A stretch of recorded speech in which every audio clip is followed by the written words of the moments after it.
Welcome to Craft Politics. I'm Joseph Lavoie. I'm Andrew Percy. Welcome back, Andrew. How's your week? Okay, actually, yeah, not too bad. We had nice weather for a little bit, then it rained, then it rained again, then it rained again. How was your week, Joseph? How are Uh, you I actually doing? went. I actually went door knocking in Calgary for one of our conservative friends, and it was not raining. It was actually nice and sunny, even though there was snow on the ground. But it was a lovely weekend, and something I quite love doing is actually door knocking. I love speaking to real voters because it can be such a good gut check on reality. So I Yeah. enjoy it. Oh no, sorry. Yeah, I love talking to Yeah, electors. you Yeah, that's like absolutely don't yes. have to I lie anymore, abs- Andrew. it was fine, but I did 24 years of it. I'm think like in elected office. So I think that was a lot of speaking to people. Yes. Well, should we crack open our beers here and we'll talk about what we have Yes, on deck for let's do today? this. So, our beer of the week, we're both drinking the same one today, which is nice for a change because we had a chance to meet up last week in person and we purchased some Austro Pilsner, which is a collaboration between Superflux and And Four four Winds Brewing wins. out here in BC. So, Four Winds is based in Delta, Superflux in Vancouver, and a Pilsner. So, crack this one open. And later in the show, we have Janice Stein is back. She was a fan favorite. She'll be back with Farhan Ladani, who is a former colleague of mine, former PMO staffer, who's done a lot of work on foreign interference related issues. So we have a conversation around foreign interference. So that's breaking headlines this week. We'll come back to that topic shortly. But first, we will do the usual gamut. We've looked at the numbers, and it looks like our listeners are split. This is lovely. We have listeners in the UK, we have listeners in the US, and we have listeners in Canada. So we're going to try and every show now just evolve a little bit, get better at what we're doing, and that means to make sure we have a little bit of something for everyone. We're going to try and make sure our issue scan covers one important or interesting news bit from every single one of these three markets. Anyways, well, should we get into it? Where do we start? We want to start the US, Canada, or UK Yeah. first? Let's do Canada, seeing as we're in a federal election. Yeah, okay. So Canada last week, Preston Manning. So for listeners who are not intimately aware of the history of the conservative movement in Canada, Preston Manning, back in the late 80s and early 90s, led a movement that was all about the West wanting back into Canada. He launched the Reform Party as it then existed, eventually became leader of the official opposition. And so he is one of these sort of prairie populists who has long been well respected across Canada and particularly in the West. He came out with an op-ed last week in which he effectively warned Eastern Canada that if they elect a Liberal Mark Carney government, be prepared because the rise in separatist anger will go through the roof. And by separatist anger, he means Albertan or Western Canada, so Alberta, Saskatchewan, potentially even BC. Anger is going to rise to the point where Central Canada may come to regret its decision. That op-ed got shit on by so many pundits and observers, and a lot of people wagging their fingers saying, how dare you, Preston Manning, use this type of fear-mongering to scare people away from voting Liberal. Now, that is an entirely appropriate way to look at that op-ed, and certainly no one likes the idea about talking about the national unity crisis. But I actually, I don't know, maybe I'm in the minority. I actually think Preston Manning is doing us all a service by like flagging now the risks that we present. And that doesn't necessarily mean, I think, a Canadian who's a central Canadian is inclined to vote for Mark Carney because they can't bring themselves to vote Conservative. Fine, do that. But just you should be aware that there's a whole other part of Canada that has a different take on this thing, and there are often trade-offs to these decisions. And I was door knocking, as I said, in Calgary this weekend, and I can tell you that sentiment is palpable. There's a sense of it's almost like people are depressed about what's going to happen once they turn on the TV on election night. And the assumption is by the time Albertans turn on the TV, the decision of who will be our next prime minister will have already been made by Eastern Canada. And they're really deeply upset by that. So I thought it's an interesting thing to keep an eye on here in Canada. Wasn't there polling this week as well saying like 30% of Albertans are, that angry that they could consider separation? I can't remember the exact detail of the poll, but there was some polling about sentiment anyway on Yes. this. But yeah, if you're Alberta and Saskatchewan, and to less of an extent BC, but certainly like, rural northern BC, and you keep voting for you keep voting, you keep getting the government that you've never voted for. Perhaps people in the UK will understand, maybe, but it is regularly the case that for the last couple of last few elections, that Albertans vote, and Saskatchewan as well, like high 50s, 60s. It wasn't even 70% in Sask at one of the elections recently, for the Conservatives. Almost every MP is drawn from the Conservative Party, but they keep getting Liberal government because of the votes primarily of Ontario and Eastern Canada and Quebec to a greater or lesser extent. I found that poll, Andrew. So it's Angus Reid. Yeah, it was Angus Reid. 30% of Albertans want to separate if Liberals win re-election. 33% of those in Saskatchewan want to separate if the Liberals win. And people will dismiss that and go, oh, it's only 33%. But as we've talked about in another context this week, Scottish independence polling was, regularly down in the 30s and then ended up with 46% when we had the referendum in 2015.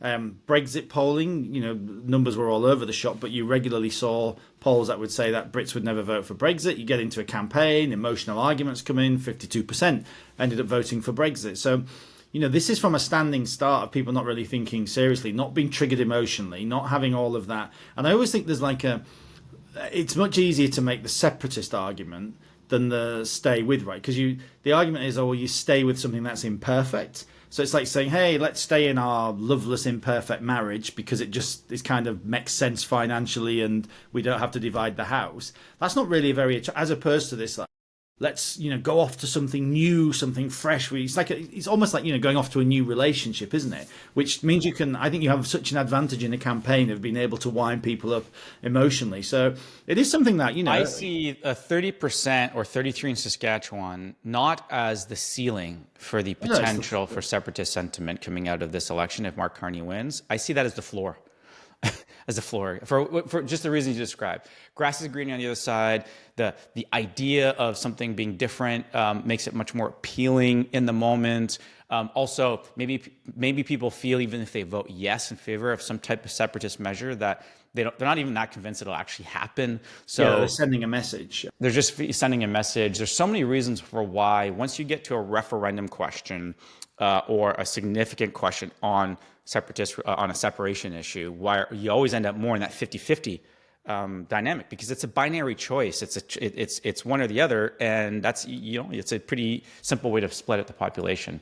And that's exactly what happened on Scottish referendum, on Brexit referendum. You could argue both of them ended up roughly 50-50, and a lot of people who voted for both of those things would say, I'd hear it even in my patch, which voted very heavily for it. Well, I'm voting for this because we've got to send a message, and so yeah, I think it's a moment of certainly of note, if not of danger for the country. And it's funny because everybody always thinks of the separation issue in the Quebec context, whereas actually you've seen separation numbers, sovereignty numbers decline in recent polls in Quebec.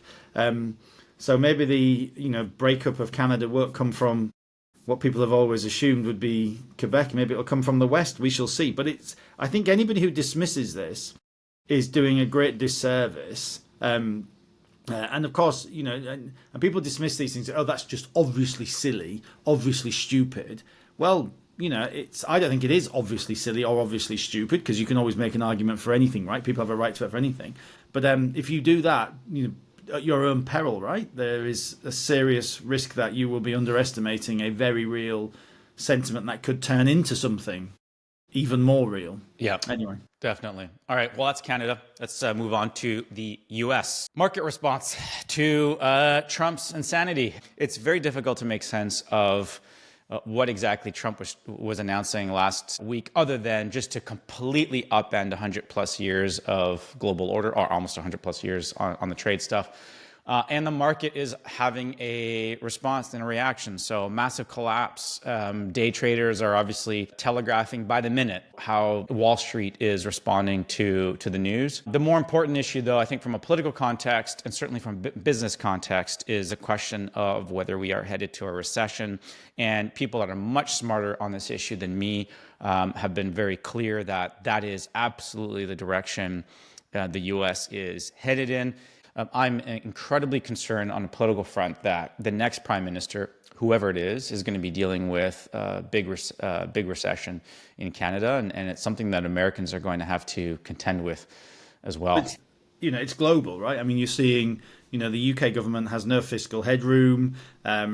You've got the European Union warning of this. I mean, this is potentially very, the impact is not just Canada, right? It's going to be a global impact here. Now, just to this point, that is go off at a bit of a tangent, I guess. But while we're on this, we've spent the last few weeks trashing tariffs, as I think every conservative kind of should. And I got a bit of pushback actually from one of our mutual friends, from Beer Club, Andrew, who wasn't defending tariffs, but he raised an interesting point of thought anyway. A lot of the context of my discussion came from, there's the famous Ronald Reagan interview or radio interview or broadcast he did in the 80s where he rails against tariffs and talks about how dangerous they are. And I sent this to a group of friends and said, hey, look, how different things are now.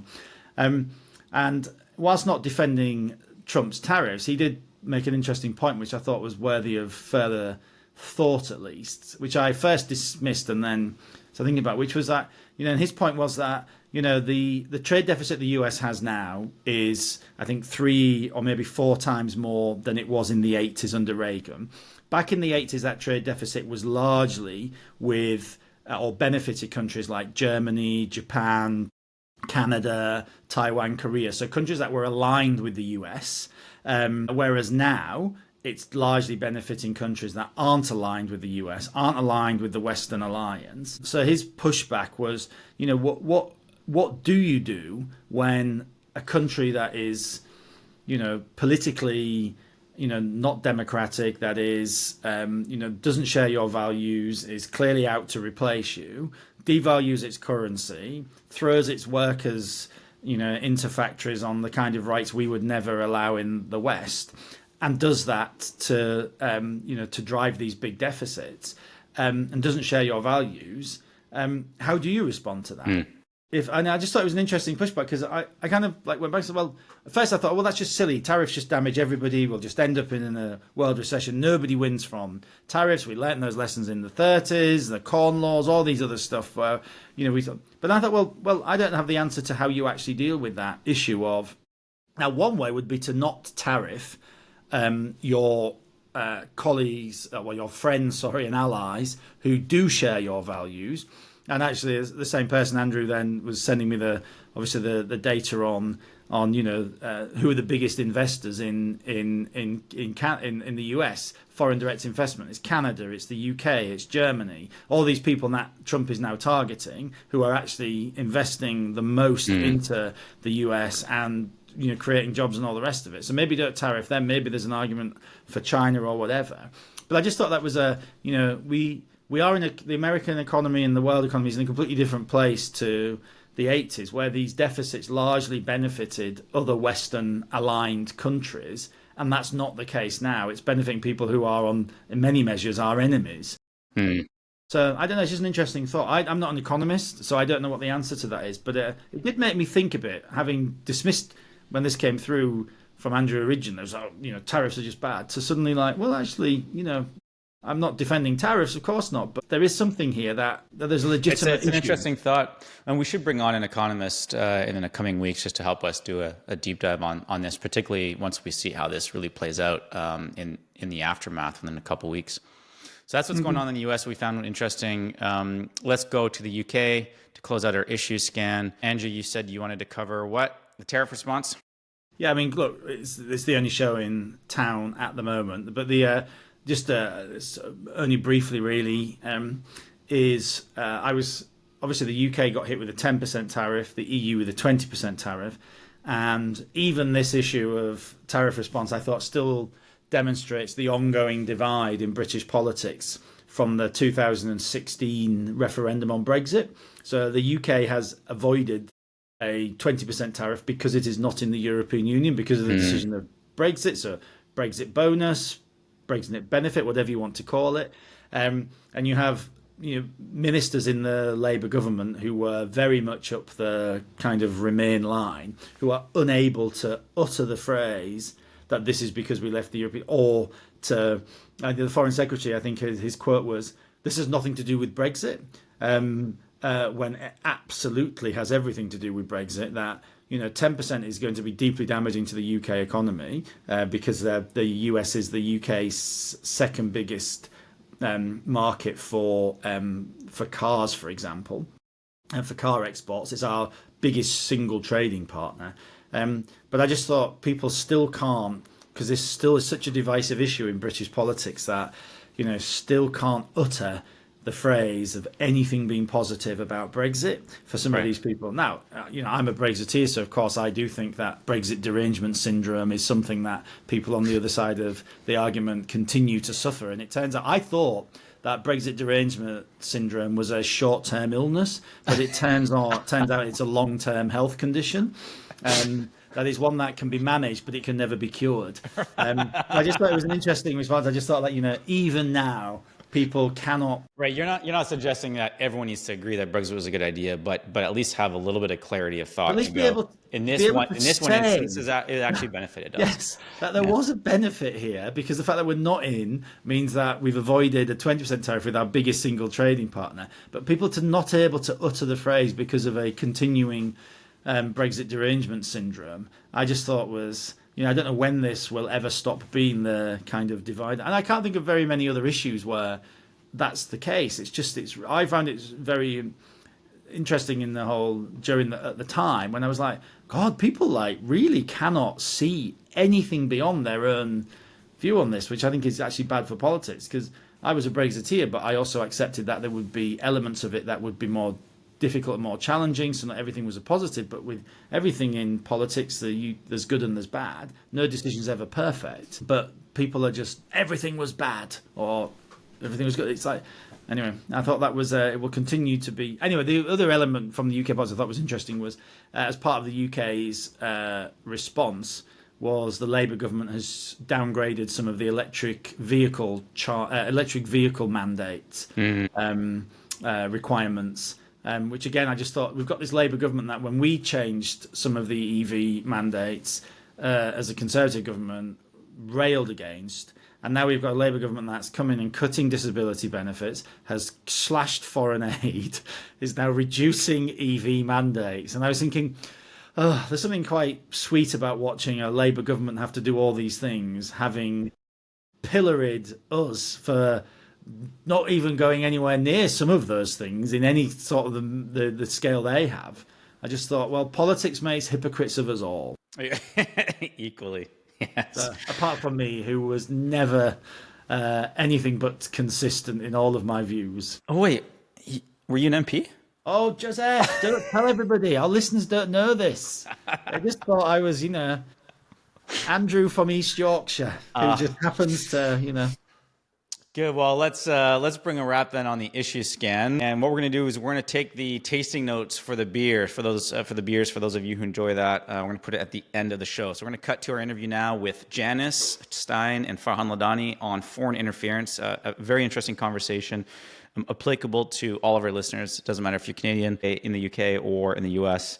I think you'll find it interesting. So let's cut to the interview, and we'll have our tasting notes at the end of the show. All right, we are so pleased today. We have fan favorite Janice Stein is back. Janice, by the way, people loved your last interview with us. So you've been boosting our numbers, which you made us popular. Yeah, you made us popular. It is great to be with friends. Speaking of, we also have Farhan Ladani, who one of my closest friends is on the show. And both of you we wanted on to talk about foreign interference, because it's a topic that, at least up until the start of this week, was not dominating headlines as much as, of course, Trump, tariffs, market collapse, and a whole bunch of other stories that have, with good reason, consumed a lot of attention. But as I say, as we were preparing for this episode, news broke this week on Monday about a recent push by what appears to be Chinese influence to influence the elections here in Canada. And Andrew and I think this is a really important story because it frankly Well, affects. no, I don't think anything, Joseph, because if I think anything, it could be foreign interference. I'm just going to sit here and look pretty. I thought that's why I was on, right? Just to look That's pretty. right. So I So have to be while careful. we are launching our own foreign influence campaign here in Canada, that's I'm a fine because lawful it's got legal resident. I'm it's got a allowed a little view. Yorkshire accent. But when the Chinese do it to us, it's we're fussed by it. So welcome to the show, Farhan and Janice. Why don't we get into it? Farhan, maybe I'll start with you first. Do you want to explain to us or walk us through, at least from your experience, how much of this Canada is dealing with? And sorry, I should say, for more context for our listeners on why I wanted you on the show on this is because you have a lot of international experience. You and I worked in the Prime Minister's office together. You've done a lot of work in Afghanistan on how to engage with local communities. And so this is something you're absolutely qualified to talk on. And I know you spent a lot of time observing this. So what are you seeing and why should Canadians be fussed by it? Yeah, so it might be perhaps useful. First of all, thanks guys for having us on the show. Really grateful for the time and excited to be talking about this.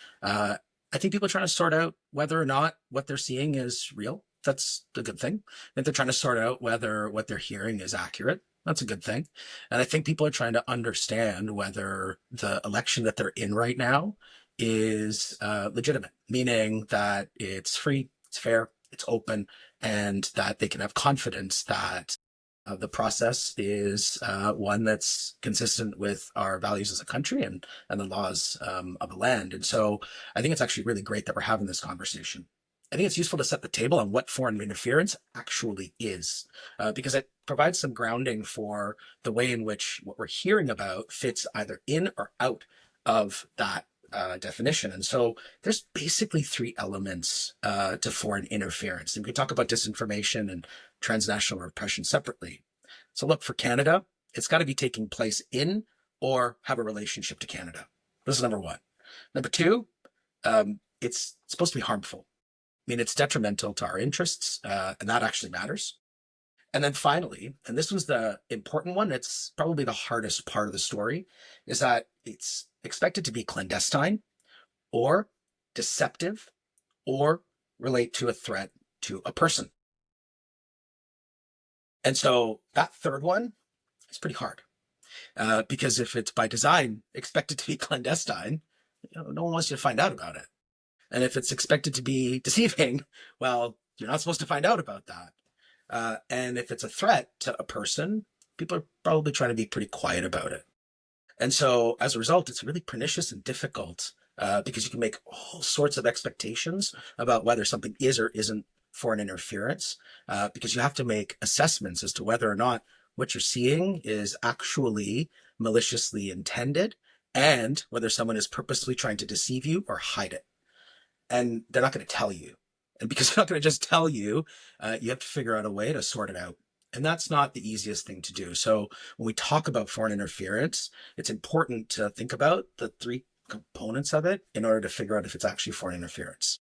Well, I was going to say that's an extremely useful definition, Farhan. I really enjoy that. And then I fast forward to the announcement this week. So Canadian officials, and I want to come to you, Janice, to get a sense as to why China would care so much. But I look at this recent report, right? So Canadian officials have identified, just for our listeners' benefit, have identified a Chinese-backed information operation on WeChat, which of course is a popular app used in the community. Launched by a popular WeChat news account linked to the Communist Party's Central Political and Legal Affairs Commission. This account aims to influence perceptions among Chinese Canadian communities, and it's focused on amplifying narratives about Carney's politics, his credentials, and doing so in a coordinated manner. Janice, why does China care, and why do they care specifically about Mark Carney? And I don't, obviously, I'm not trying to make this partisan or anything, but it's just fascinating to me. I think this is foreign interference, and I would add to what Farhan said. Um, it has to take place in or around elections. All right, because that's what we really care. And Farhan's raising his eyebrow, our listeners can't see, but that's what we really care about. We don't want people interfering in foreign people interfering in our elections. So the example you gave actually fits, as far as I'm concerned. It's clandestine. The interference itself is not. Those messages are all over WeChat, but the people who are sponsoring them, the source of the information is not revealed. And that's the key about foreign interference, okay? And it's harmful because voters should be able to trust the information they get about candidates, about political processes. And if they don't know who's writing those stories about Mark Carney's experience, which is a true story, but nevertheless, it's being promoted by Chinese commission in China, unidentified, on WeChat to Chinese Canadians. Now, why would China do this? Because they've taken a hard look at the two parties. And you don't have to look very hard, frankly, at what the position of Pierre Poilievre has been and others within the Conservative Party. And it's less open to China, let me put it to you that way, than the traditional liberal position. And we saw this in the last election, right? We have evidence that Michael Chong, who is a well-known conservative, was targeted. This is not a news story. So I was completely unsurprised. What is really interesting, we never ask it, or because it's so hard to measure, as Farhan will tell you, does it work? So one of the things I'm always interested in, how many voters, how many Chinese Canadian voters changed their minds because they read this WeChat issue? It was the critical question in the election in which Hillary Clinton was targeted by Russia. How many people? And we really need to know that, because we need pollsters to do before and after, and you know how tough that is. Yes. So my sense is this so almost banal. And why did we hear about it yesterday? Because we had a commission that investigated foreign interference in Canada. And the commissioner said the SITE, SITE, the special committee that we have, which is nonpartisan, no politicians involved in it, have to tell voters if they find anything. They should tell voters. Okay, they told voters, probably a bit of a letdown. I was waiting for something much juicier. You had your popcorn out, Janice, waiting for something. Yeah, There you go. I mean, yeah, and there's so many other good candidates here. You know, where's India in this election? And the elephant in the room, where's the United States? Are they doing anything? We're putting up billboards in the United States that says tariffs are tax. It doesn't say sponsored by Canadians or sponsored by the Canadian government. That's clandestine. People are getting information. And if you believe that tariffs will be the savior of the U.S. industrial base, it's harmful. Yeah. So So I'll pick up on that. I think the watermark is in like the tiniest little font, and so we can rest on that. But Janice is right, which is, how do we even know that it matters? How do you know it's not making things worse? And does it? And actually, because we don't know that, it's very easy to question whether there's any utility in it, or we should just stop because actually it's harmful. And that's the part of the story that I'll add to Janice's comments, which is, you might want to say there's a particular direction that foreign interference has, which is, I wanted to support one candidate or another. There's another one, which I think is actually far worse, which is just chaos and distrust in the environment. And Right. that one's pretty tough, right? Because all of a sudden, what you have is people asking the question as to whether I can trust things and whether I trust my neighbors and whether I trust the system of governance. And you've seen this over the last several decades, I'd say, particularly in the last decade, this decline of confidence and trust in our institutions and in our government. And you have this massive generational split where you have young people, I think, really questioning whether the system works for them. Those young people are on the social platforms, just like those old people. And the intent behind this activity might not even have a direction. It's simply to say, your system doesn't work, don't trust it. And that makes us very vulnerable to all sorts of other issues. I think that's a really, really important point, Joseph and Andrew. And interestingly enough, it has partisan implications, which we don't want to talk about, but let's just put it on the table here. Distrust of our institutions and our elites has grown. We don't trust for a whole variety of reasons. So, what's happening? Younger voters, especially men between 18 and 35, are voting for far right candidates disproportionately. That is the strongest demographic. And in this country, as we get closer to the election result, we see a generational divide here. Yes. That where young men, particularly 18 to 35-year-olds generally, but especially younger men, skew very heavily toward the Conservative Party, whereas old folks who consume traditional media skew toward the Liberal Party. So out of that trust issue, Farhan, actually it spills over into partisan political behavior. And you can see it. Like there's this report out that came out yesterday from Reset Tech, and we should add some links to the show here. But it talks a little bit about a coordinated and authentic set of activities on X that are proliferating content around Canada as the 51st state. By the way, the overlap between those groups on the demand for Canada to become the 51st state is pointed in the exact direction that Janice has highlighted. And so you can imagine very quickly how the content on these platforms can be targeted to exacerbate some of these fissures, the mistrust by certain groups, and really dig at them. We saw a study that we did a couple of years ago that basically looked at the retweeting by parliamentarians of content that's proliferated by Russian-backed accounts. By the way, Farhan, did you know Andrew was once an MP? Well, I don't like to talk about it. Yeah. I don't like to talk about it, but yes, it is true. Sorry, And I don't want to ask him how many times. Cool. I don't want to ask him how many times he retweeted an RT The post good on news, that. Farhan, is I left Twitter in 2013 because I decided it was just a cesspit of utter shite.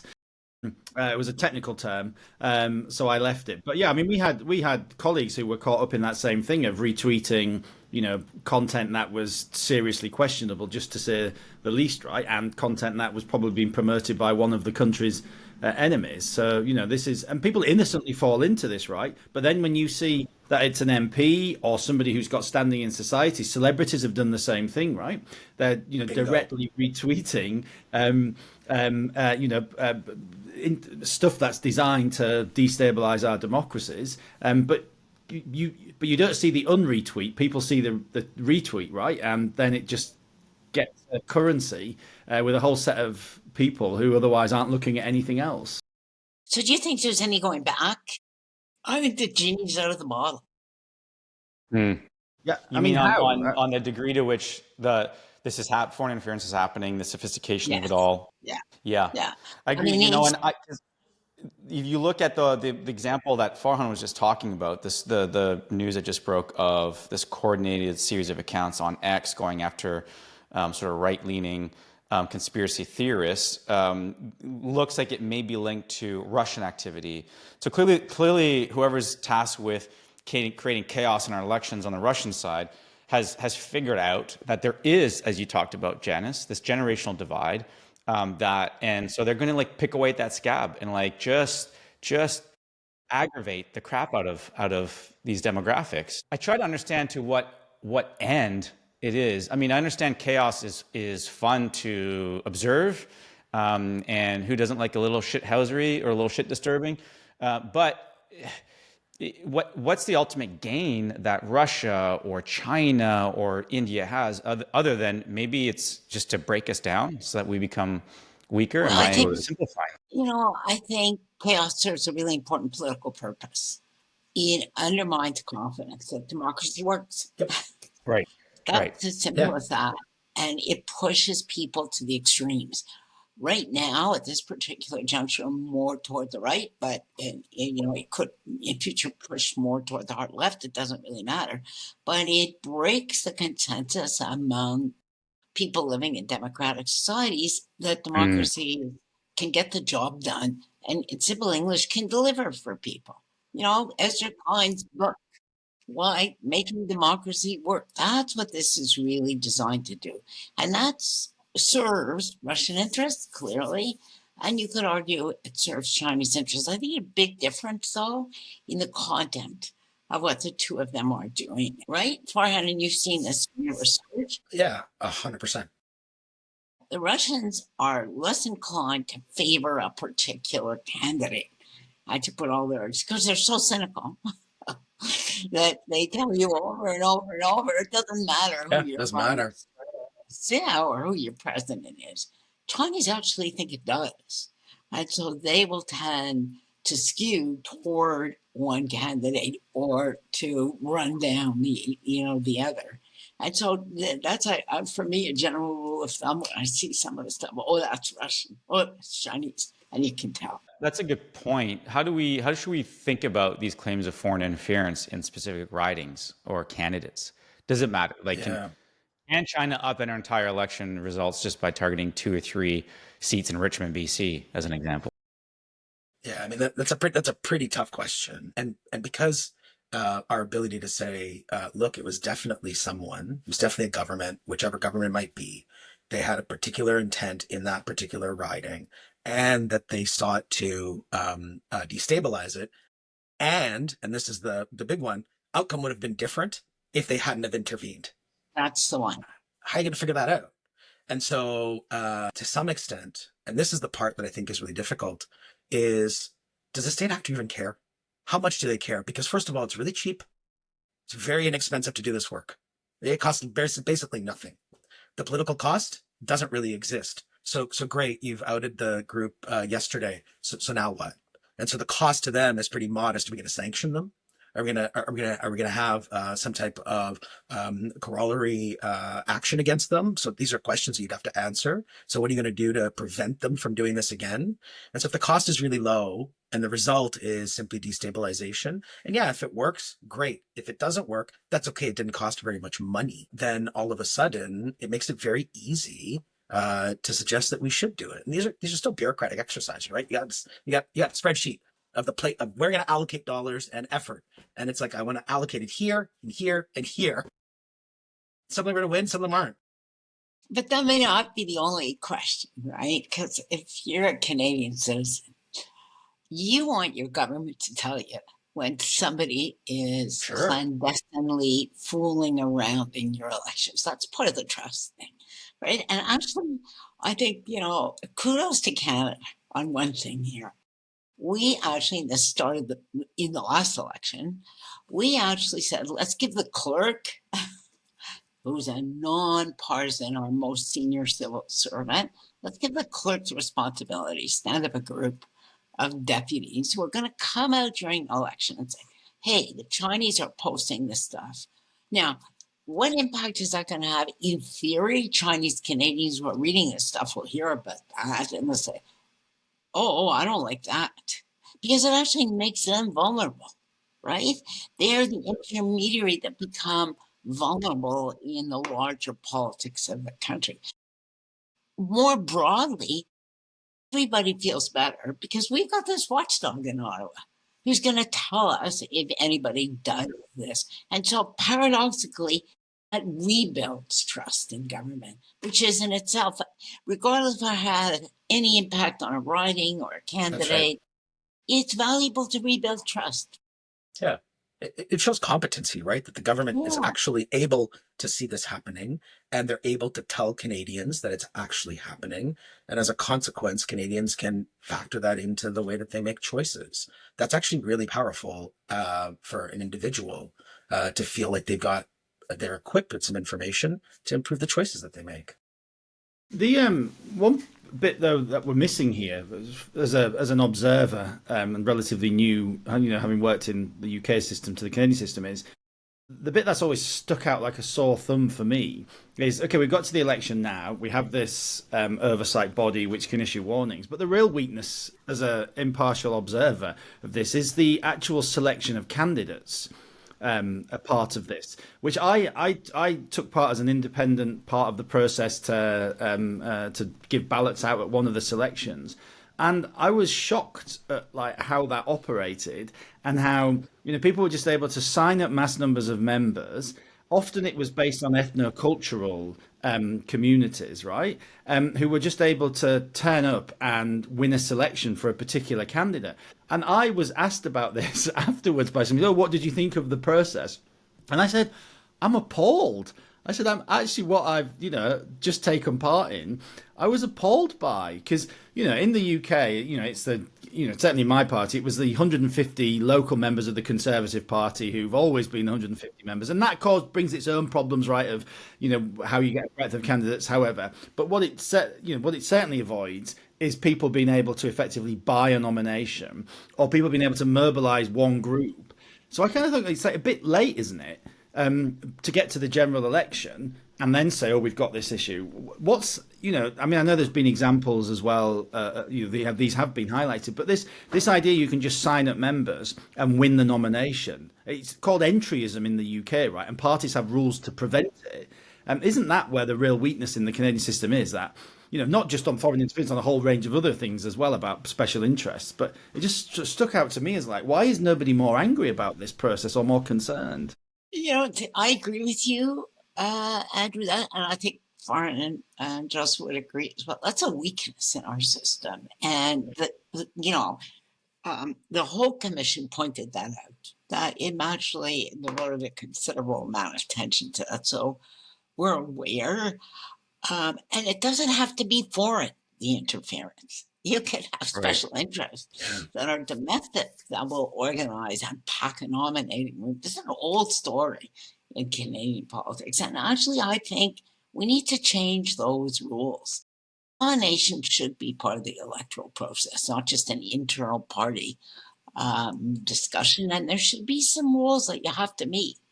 And they should be transparent, and you shouldn't be able to pay $5 Right. and pack a room and get somebody nominated, because that's going to have far more impact, I can tell you, those nominations, than what appears on WeChat.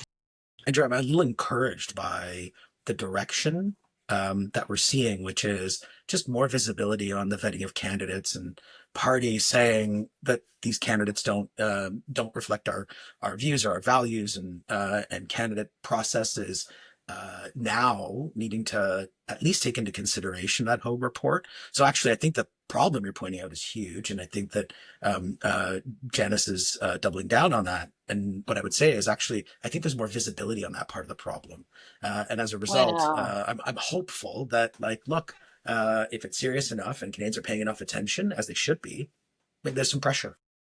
I think there's more visibility on the foreign interference side. And we have an election coming up.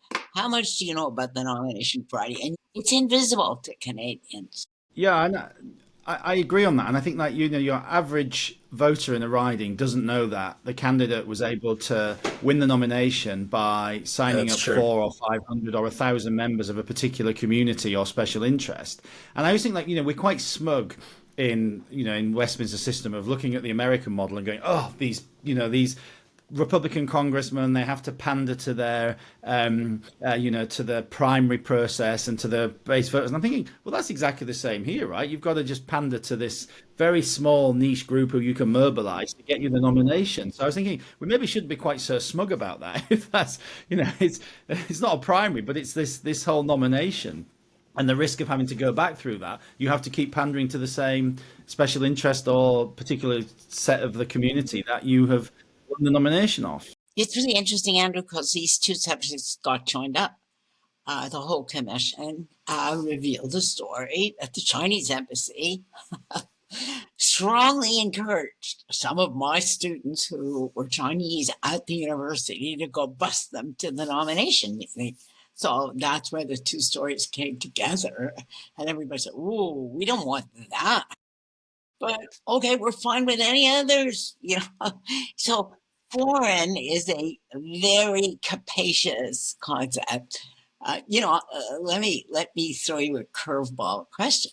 Somebody asked me if Donald Trump's repeated calling for Canada to become the 51st state is foreign interference in Canada's election. And I said, what are you talking about?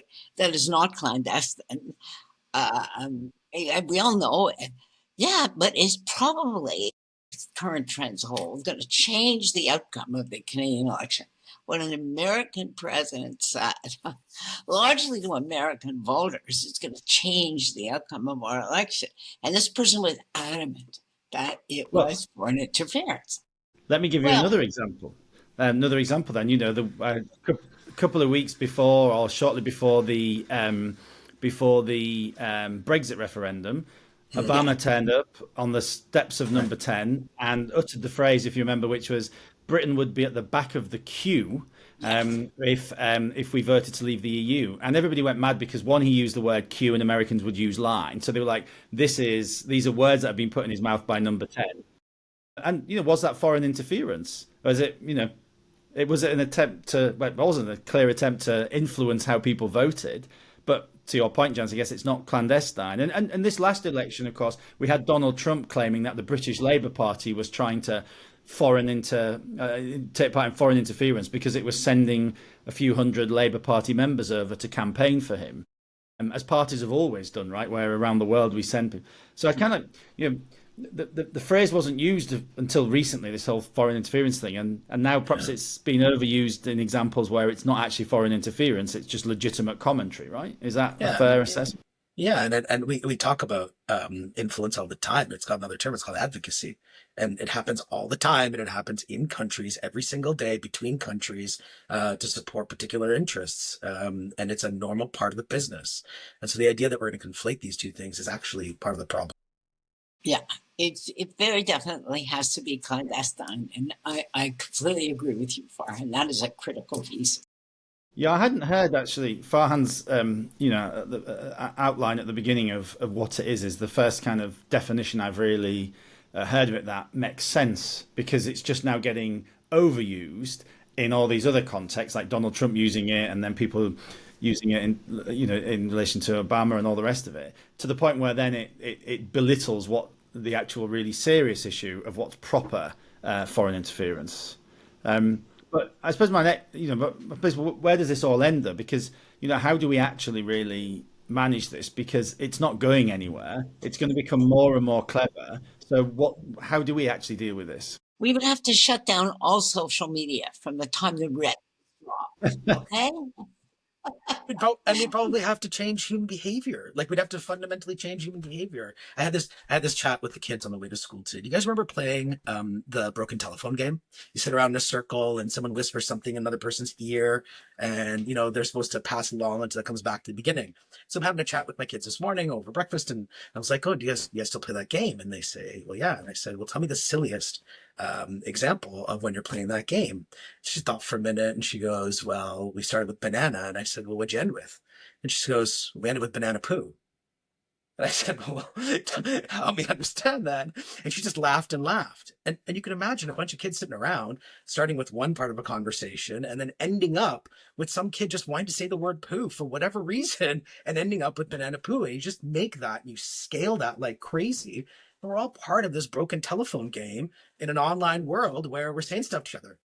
I always hated playing that game because there's always some asshole in the group that always wanted to like ruin the game and do so by, or I guess in their perspective, make the game more fun by like deliberately throwing in some random word or deliberately changing. And so then how is that different than someone saying you got a bunch of problems in this country that are related to immigration and good governance and issues that stretch the social fabric, whether we're going to build pipelines or not build pipelines, whether we're going to have supply management or not supply management? It's just this big game. And all of a sudden you're like, I want to put my thumb on that to see if I can get a reaction. And that's not that different from your buddy in that game wanting to provoke an outcome and some kid wanting to say the word poo. It's just more serious. It's just bigger. What would be interesting, because it's so hard to track the impact of this, because we don't like it. It's offensive to all of us when foreign actors interfere in our elections. I mean, it really is. It violates the most fundamental democratic principles. It would be really interesting to do a survey. WeChat user and even ask if they know about this site report, right? Yeah. Because we're trying to measure impact here. We're trying to measure the impact of WeChat.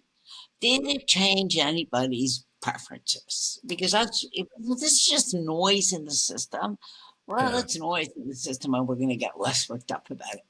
But here's this investment. We put a piece of machinery of government in place. We're all proud of ourselves that we're doing something, whereas the Brits and our wholly civilized neighbors to the south aren't even tackling the issue. And we're so proud, we're so smug, Andrew, about it. But do people even know about that report yesterday? I don't know. It'd be Probably really not. interesting to go and just do a survey of random users of WeChat. And do they know and do they care is the important, the second element to that is, do they actually care? Yeah. And do Well, they believe we it? care and care very much that you guys took some time to walk us through this because it is a very important conversation. And I think one that many of our listeners hopefully will find interesting. My final question is this. What is the difference between what we did when we all, so Farhan, Janice, myself, Andrew, we struck up our friendship way back when we decided to launch a program to participate in some way, shape, or form in the Iranian elections more than a decade ago. Now, I suppose the difference is what we were trying to do with that program was to franchise voters to have a chance to talk about their own elections in an open digital public square. And I suppose it was not clandestine because we were openly talking about what we were doing. And I think we were trying to be helpful. And so I suppose on at least two or three of the Sorry, measures. Joseph. I'm sure the Chinese government thinks it's trying to be helpful in the Canadian election. So Well, anyway, sorry. look, it's a great question, though, because it's really a great question because we are often remarkably unaware about how we interfere in other people's politics. And we are interfering in US politics right now. We are. We are. Canadians are organized and putting out messages. But I think there's two or three critical differences. First of all, we owned the message. We did. On the site, we said who we were. And so right away that takes it out of the clandestine. Secondly, we weren't really never weighed in on behalf of one candidate or another. We talked about electoral accountability. Did the president keep his promises to the people? And so that was really meant to increase this, to empower people to say, hey, somebody made me a promise. I have the right to see whether they would keep their word. But you're not wrong that at a macro level, we think that we have every right to influence voters in other countries, not on their partisan choices, but on the nature of the system that they have. And there's a little bit of hubris. Yeah, democracy promotion, right? It's a big part of It's our democracy international focus. promotion, right? What does that really mean? That means going around the world and saying, my system's better than yours. And I'm going to tell you that. I'm going to find some clever ways to tell you that to get your attention. Yeah, it was funny to carry on that example a bit. Sorry to keep pressing, but I went on election monitoring because I don't know whether you know, but I used to be an MP. And I don't like to talk about it. You But I went don't own that in public.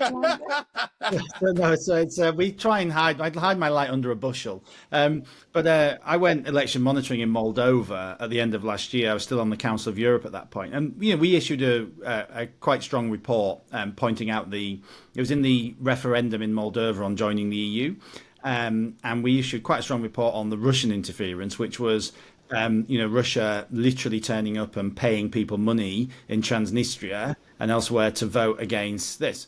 However, a couple of weeks before, the EU had turned up and said if Moldova votes to join the European Union, Moldova will receive X billion euro before it joins. Now, that's money that's going to go directly into the pockets of people as well. Now, obviously, I'm not saying the EU is in the same position as Russia, but I did have to ask the question when we were doing the report. I said, hang on, if we're talking about foreign interference, yes, the Russians are doing all these terrible things, but isn't turning up just before and telling people that they'll get billions of euros also a type of foreign interference? Anyway, people just put their heads down and never answered my question. But, it's to that point of, where is the line?